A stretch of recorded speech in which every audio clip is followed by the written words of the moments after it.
There it goes. Okay. So, welcome to Marketplace Minute. Today we are joined by Dr. Doris Wong and her husband, Dr. James Williamson. They own a practice in Las Vegas, Nevada called Nevada Eye Care Optometry. And they are looking to find a buyer for their practice. So, I just wanted to ask them a few questions. What inspired you to have your practice in Las Vegas? Are you from Las Vegas? No, we're actually military. So we've been all over the place. My I'm originally from California and my husband's originally from Massachusetts. Oh, so you guys, yeah, We very met in different climate. optometry school. And you met in optometry Yeah, school? PCO, Pennsylvania.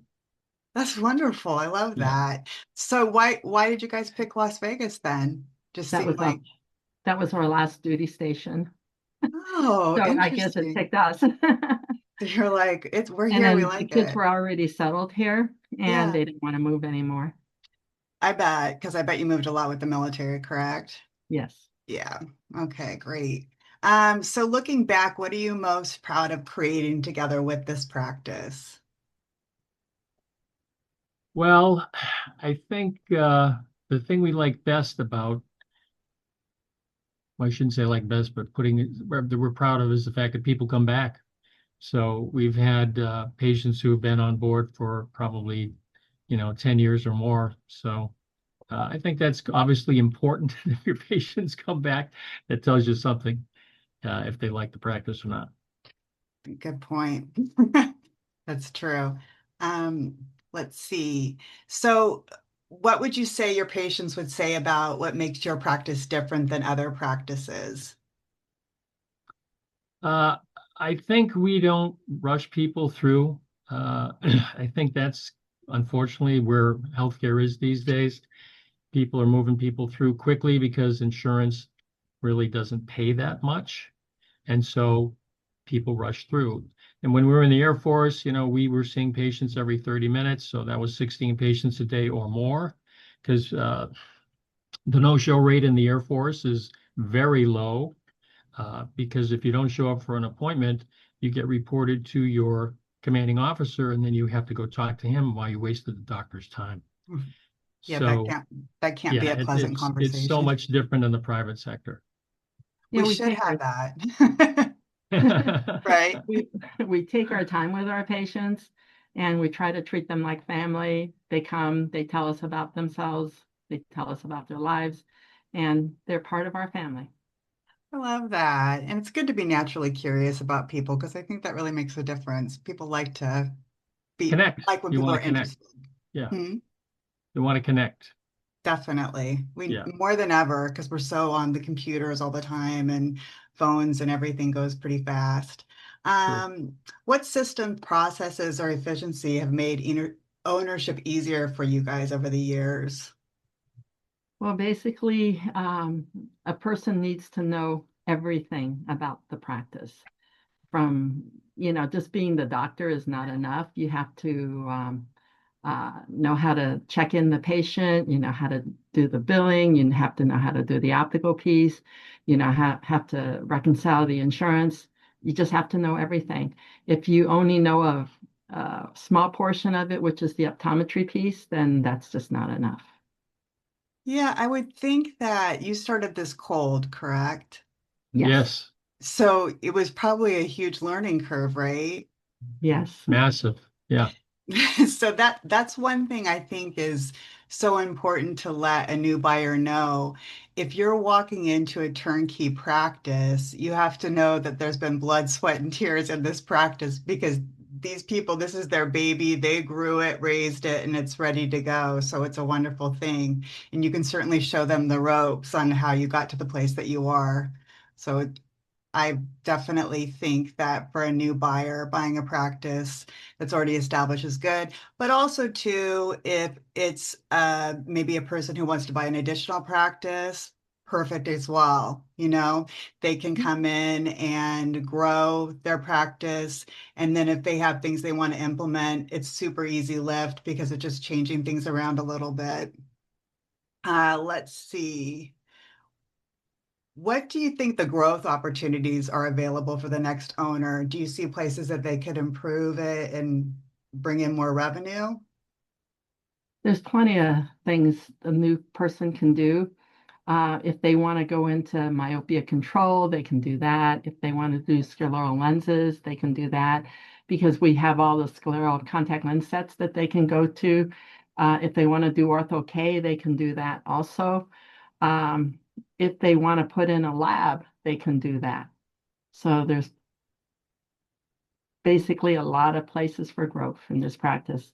If you want to do medical, you can even do dry eyes. There's Yeah, we do medical. We don't have a heavy medical. We see red eyes. We get those on a walk-in basis, but patients will call in for that stuff or for dryness or maybe they want to just come in for a glaucoma evaluation. But there's all kinds of things you can do with it. It's probably not our heaviest piece, that's for sure. We're more mainly primary care with contact lenses, that kind of thing. But I think myopia control really is going to be the big space now. That's going to be opening up a lot of business because it's not just contact lenses. You also have the glasses available now. So we're getting into that. I Yeah, like we that. have all the sets. We have the My Site, and then we just started the Essilor lens, the Stellus, and then of course we have the Ortho K. I love that. So the foundation's been set and they can just build on that. So that's wonderful. But the thing is, when you think of Las Vegas, you think of, Vegas, but what's everyday life in Vegas like? I would say, I mean, it's just like any other town, really. It's even though you think of Vegas as the big city, it's really not so much big city. I mean, it's amazing some of the people you get to meet here, especially on the government side, because you literally can run into them on the street. But yeah, Vegas has a lot of entertainment, dining, that kind of thing, but there's also recreation available. You know, if you want to go out to Lake Mead and do water sports, you can do that. If you want to go hiking at Red Rock, you can do that. There's skiing up at Mount Charleston. Now, that's not a big mountain. It's a little place, but it's available here right near Las Vegas. But if you want to get in some big skiing, you can go to California. Lake Tahoe is, like an hour flight away or you can drive up. There's Mammoth in California. There's Bryant Head in Utah. So there's all kinds of sporting opportunities, entertainment, and dining. Yep, it's good for an indoor or an outdoor or a hybrid person. Either one would Yeah, thrive. So you built these patient relationships, and how do you envision introducing the next owner to your patients? We can do a letter introducing the patient and telling them about our transition out. Yep. Um, we can certainly have the new doctor come in and work with us and start seeing the patients, and then we introducing us and them to the new patient. And so, and they can sit in on some exams with us to see how we operate, and vice versa. So, whatever they want to do, we can do it. That's perfect.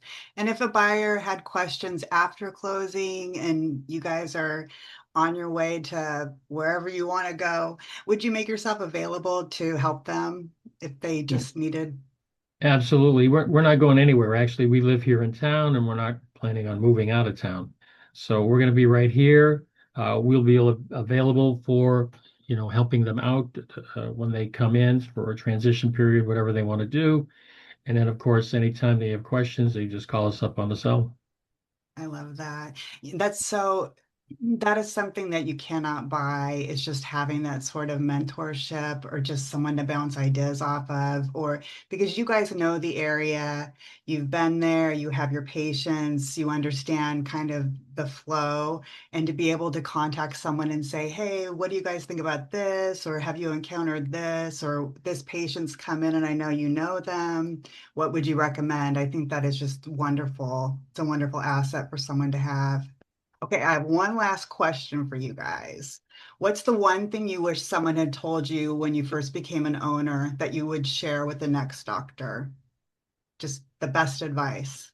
Yeah, we did 28 years active duty, but we really didn't know the business side because we weren't involved in that. We were just really strictly clinical. So once we got into this, we realized that you really can't operate unless you learn the business side.